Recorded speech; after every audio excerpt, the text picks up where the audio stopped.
ఏమైందా తాత? పెయ్యి మీద బట్టలన్నీ పేల్కలు పేల్కలేనాయి, మూతి ముక్కు కమిలిపోయింది. ఏమైందే? ఓవలు కొట్టిండ్లు గంతగానం?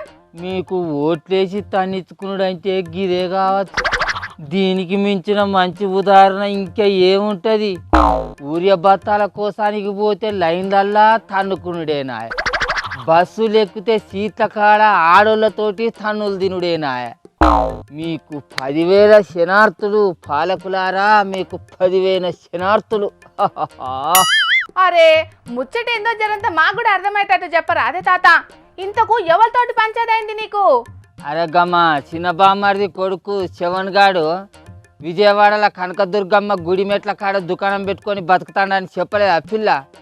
అయితే వాడిని సుట్టపు సూపు కానీ నిన్న చూసేద్దామని ఆంధ్రాకు పోయినా. అట్లా పోయినందుకు ఇగో నాకు జరిగిన సన్మానం ఇది. ఏం చేయాలి? అగ్గో సుట్టపు చూపుకు పోతే గింతగానే మీ పంతం అండగొట్టింది ఎవలో సక్క చెప్పు ముసలోడా.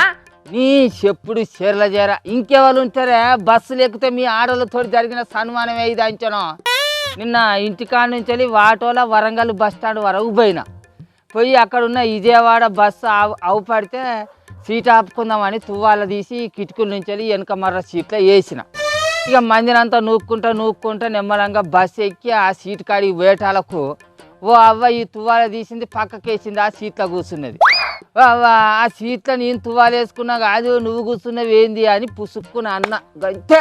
ఇక సీట్ల నుంచి లేచిందా వంగ పెట్టి వరంగల్లో మొదలు పెట్టిన గుద్దుడు విజయవాడకు పోయేదాకా ఏమో గుద్దుడు గుద్దిందే. ఈ పంత విమానం మూత మోగిచ్చింది. ఏం చేయాలి? సీటు చేసిన పంచాయతీ సన్మానం ఇది.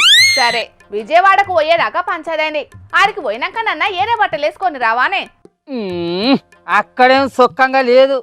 ఆంధ్రప్రదేశ్లో కూడా కూటమి సర్కారు ఆడోళ్ళకు పిరి బస్సు పెట్టిందట కదా. ఇక అక్కడ విజయవాడలో ఎక్కిన కాడు నుంచి మొదలు పెడితే వరంగల్కి వచ్చేదాకా బస్సులో భజన ఏం తప్పలేదు. ఆ మలచ్చినప్పుడు కూడా తోడే అయింది. కానీ వాళ్ళు కొట్టినందుకు బాధ లేదు. కానీ ఆడోళ్ళు ఆఖరి ధరలు అన్న మాటకైతే పానం అంతా అవిసిపోయినట్టు అయితే అంది. మస్తు బాధ అనిపిస్తుంది అంచను. అగ్గో ఆఖర్లా వాళ్ళన్న మాటలేందే? అరే ముసలోడా, మా ఆడోళ్ళ కోసం పిరి బస్సు ఎవరు పెట్టిర్రు అనుకుంటానవురా? మా చంద్రాన్న పెట్టిండ్రా, నువ్వు వచ్చి కూర్చుంటావురా అని ఆంధ్రాలో ఉన్న అమ్మలక్కలు. ఇక ఇక్కడనేమో మా ముఖ్యమంత్రి రేవంత్ అన్న మా కోసం పెట్టిన ఉచిత బస్సురా ముసలోడా, నువ్వు మా సీతలో కూర్చుంటావురా అని మన కాడే అమ్మలక్కలు. ఆ గుద్దుడు ఆ తిట్లు అయితే భరించలేము తల్లి.